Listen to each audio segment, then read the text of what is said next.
Yeah, we're sort of moving into politics now, which frankly interests me a little bit more than listed stock markets. And I think there's obviously a lot of very interesting stuff happening. I'm very sure that we're going to see a peace in the Ukrainian war conflict this year for a number of reasons. You know, it's clearly a big strain on Russia, so I don't think they're particularly keen on continuing this if they can find a face-saving way out of it. Secondly, you know, I have a business in Ukraine which actually works fairly normally in spite of the difficulties, and hence I speak also to Ukrainians, hear a little bit of feedback from the sort of average Ukrainian.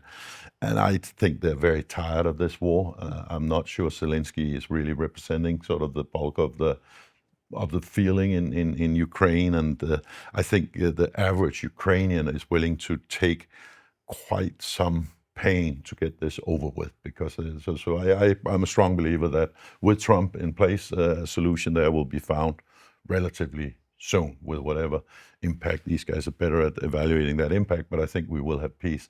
Now, the other thing I think, which has been sort of touched upon, is as a businessman that's interested in politics, you always have this feeling it would be really interesting to see some business people running an economy rather than politicians, right?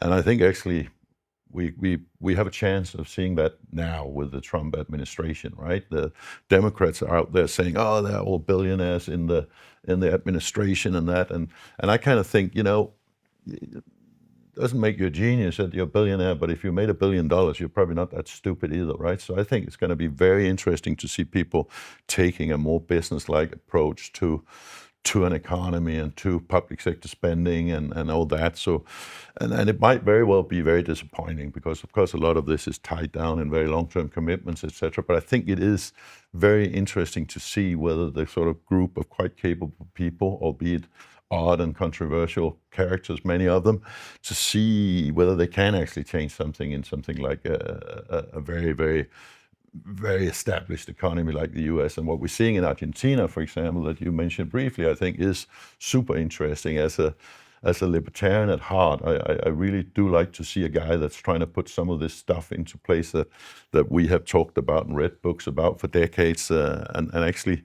that the immediate impact that he's had in a year. I'm sure there's a lot of pain around in Argentina, but the stuff that has changed already is quite extraordinary. I don't think Trump and Musk and whoever can do it to the same extent in the US, but I am really looking forward to see what a bunch of smart business people can do with an economy, because my feeling about politicians is that they are not particularly well suited to run countries, and I look forward to see how a different group of people will do it. Because, you know, if we try to shift something in Europe, I mean, the arguments about shifting 0.25% of GDP from this expenditure to that is enormous. You want to try to cut taxes by 1%, the political propaganda machine immediately tells you that everything is going to collapse and there's going to be total poverty everywhere, right? And this is an impossible conversation. I'm unfortunately not as optimistic about Europe as you are. I really think we are a basket case and very hard to change. We're also seeing winds of change here,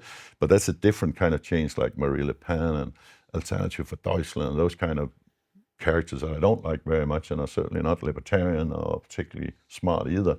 So, but we really have a chance to see what's going to happen in the U.S. and obviously how far the Argentinian experiment can go, and I find that quite fascinating. But on the war, I'd be extremely surprised if that's not sorted out by middle of the year.